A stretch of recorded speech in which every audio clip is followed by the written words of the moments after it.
Hello guys, my name is David. This is a DIY project I've been doing for quite some time now, and basically I want to share with you all the ideas I've had. And out in the social media there's not much information about engines and kayaks, and basically, you know, I'm doing this video to help you out, come up with ideas and help you with your actual build. Okay, so I'm going to switch over to my handheld camera and give you the grand tour. Thank you. Okay guys, now we've moved on to a handheld camera. We're going to start from the front, moving all the way to the back.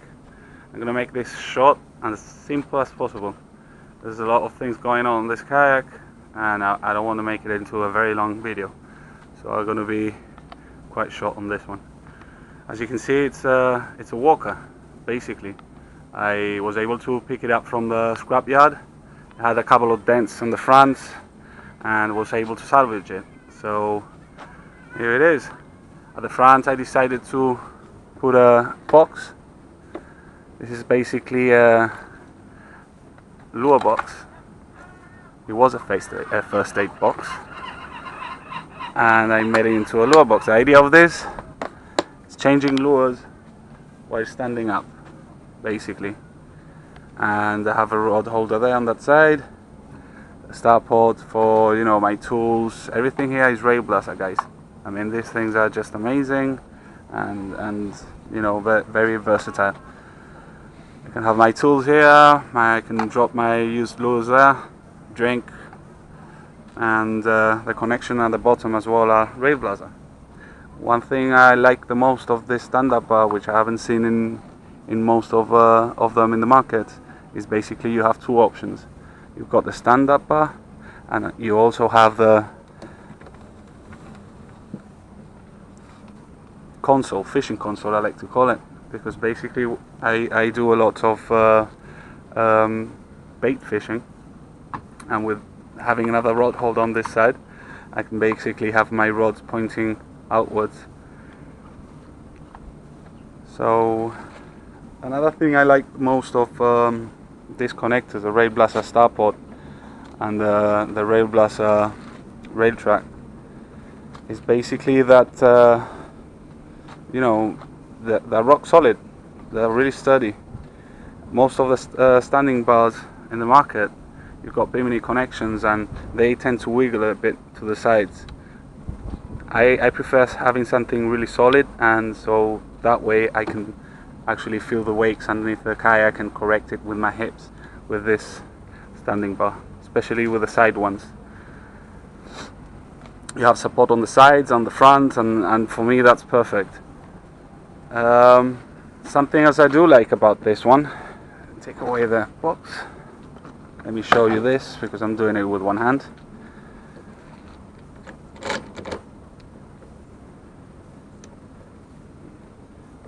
Loosen up at the front, unlock, and whenever you want to finish with this whole thing,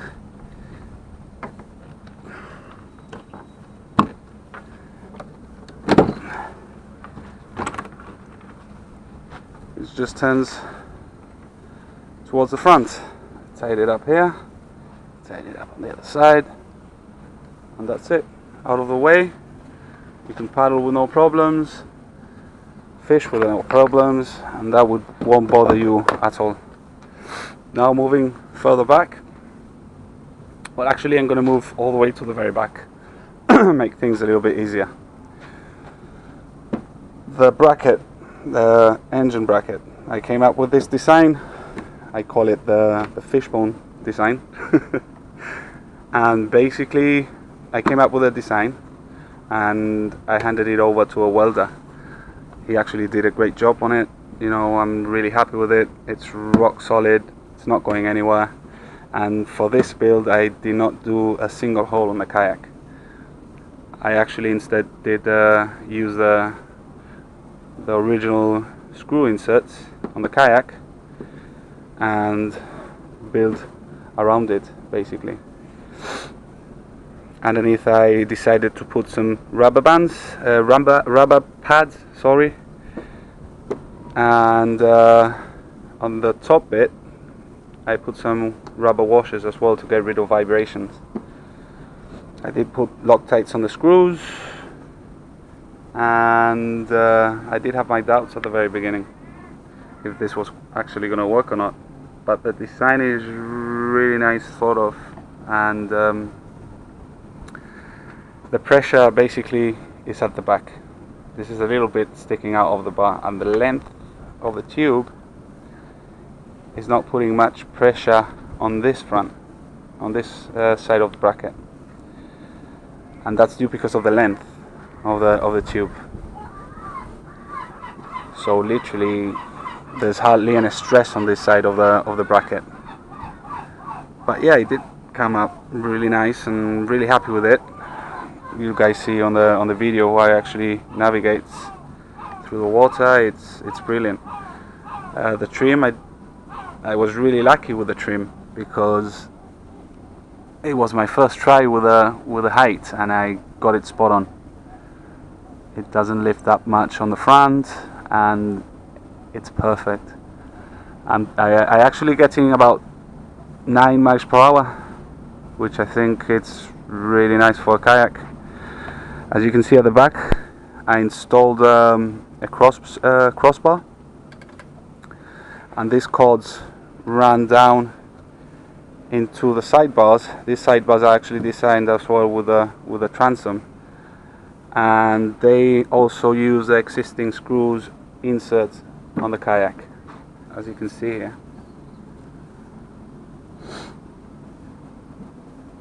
It has two functions. They are the guides for the cords of the steering.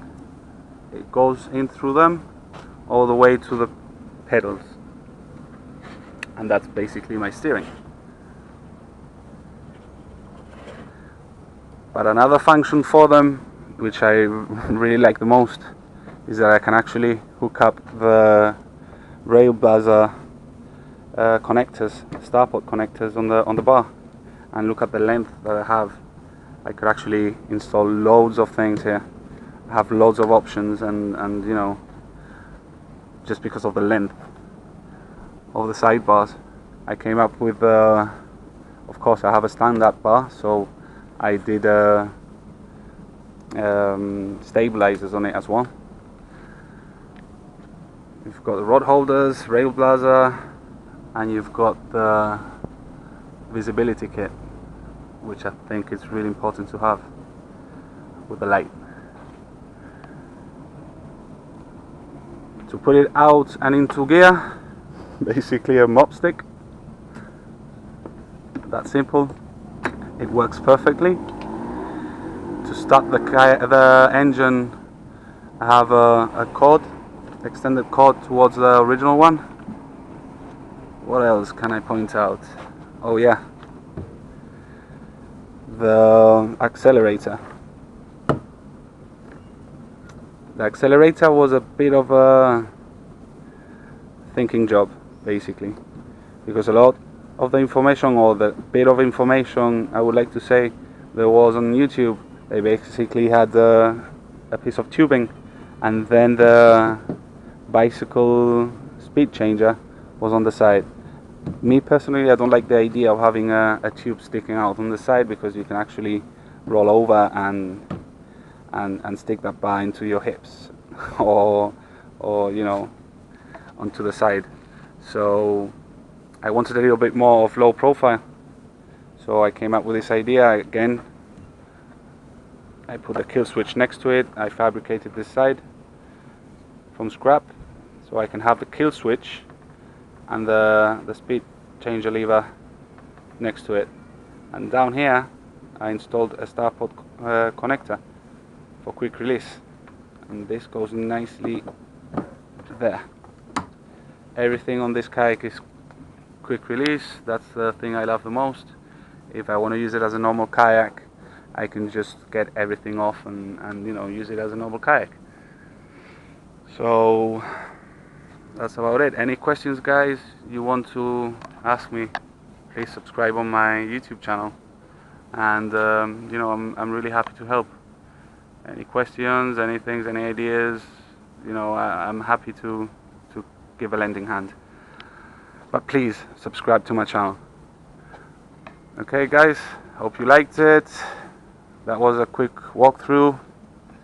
This is my first time doing a YouTube walkthrough as well, so I know it's not perfect, but you know, a big shout to my sponsors as well. Thank you Ray Blaza for being my sponsors from day one. You guys are awesome. Peter, Mike, thanks a lot for everything, you know, thanks for trusting me from the very beginning, and thank you. Okay, thanks for watching guys. Bye.